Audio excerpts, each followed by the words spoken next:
What is up, everybody? Welcome back to the channel, guys. I've got some good news for you, and a lot of it has to do with our level of commitment to bringing you the best content possible. And not only that, but I know you guys count on us to save these cars, and so that's what we're doing. So let's talk about what we're doing.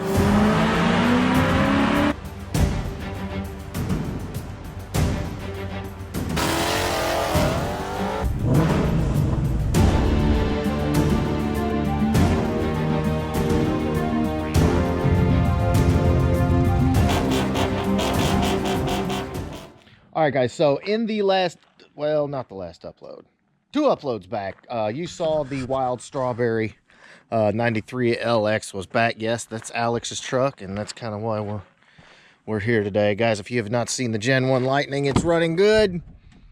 Alex needs to clean it. Shame on Alex. Okay, let's go in the shop here.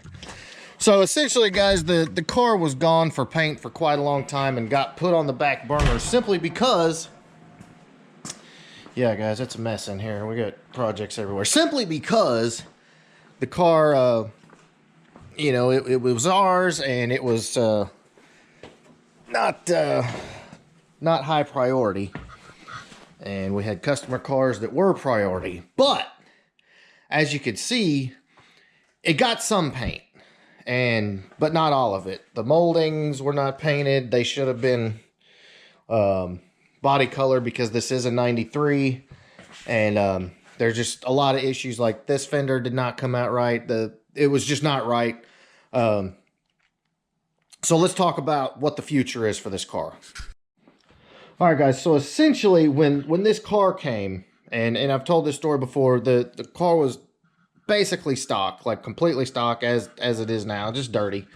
And other than, you know, the paint, the clear coat being completely gone, it was in great shape. You know, still had the original ponies on it. All the interior is not in here at the moment, but it is. Oh, here's some of it. It was in good shape, you know, minus a few, you know, spots here and there. But overall, you could tell the car was very well taken care of.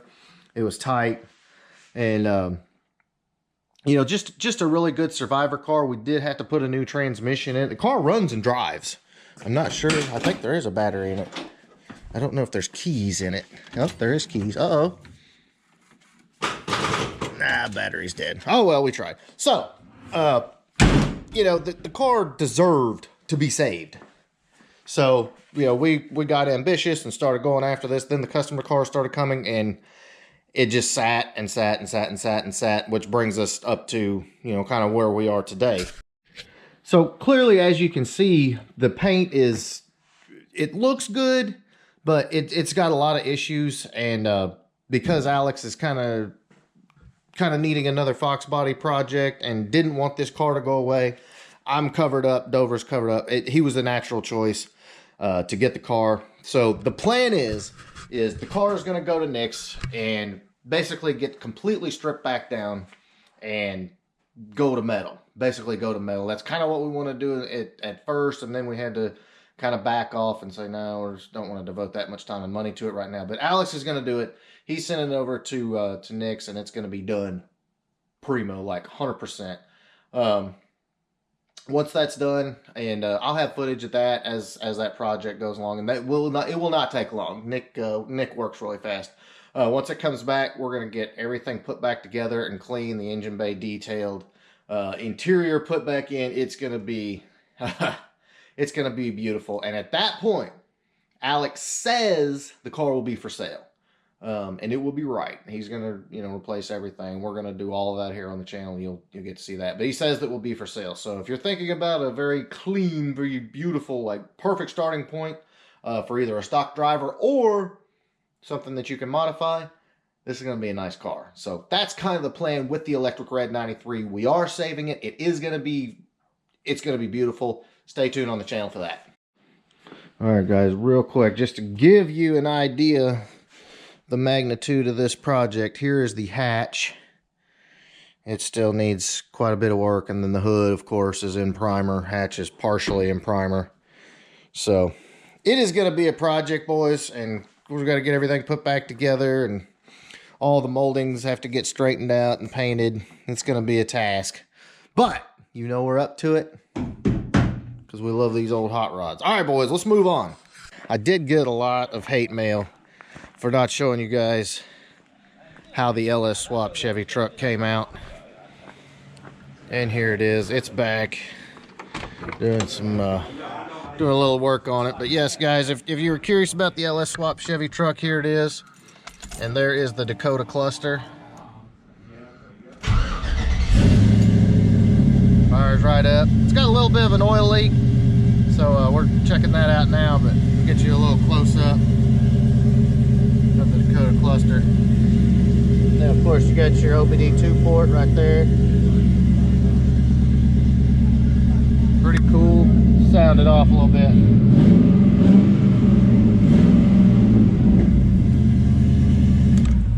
Not bad. Let you check out under the hood. Sorry, gentlemen, we'll get the Chevy out of here momentarily, I promise. All right, so there you go, guys. If you missed the update, there it is. Not a bad swap at all, and where an LS belongs is under the hood of Chevrolet. So, runs good. And he's actually put quite a few miles on it. Here, let me see how many miles he's put on it. He's been driving the crap out of it. Where is the button? Okay. Well, anyway, we won't get to see that. But yeah, guys, I mean, cool old Chevy truck. Rocking that LS paint at the LS, so pretty sweet build done right here. All right, boys, real quick, we will have the update shortly. The pan is off being modified, and so Nard's Coyote Swap 2001 GT will be done very shortly, guys. It's going to be awesome. You're going to love it. Probably the next update you're going to see is we're going to drop the tank down and start putting in the return fuel line and put the new hat in and basically convert the fuel system to return style. So you'll be seeing that very shortly. Should be awesome. All right, boys, real quick update on Jeremy's car. All the wiring is pretty much done. The cluster is wired. And guys, if you're wondering, that is the Florida 5.0 cluster. I'm gonna get you some light here so you can actually see it. Maybe. Yeah, maybe we'll get some light. Who knows?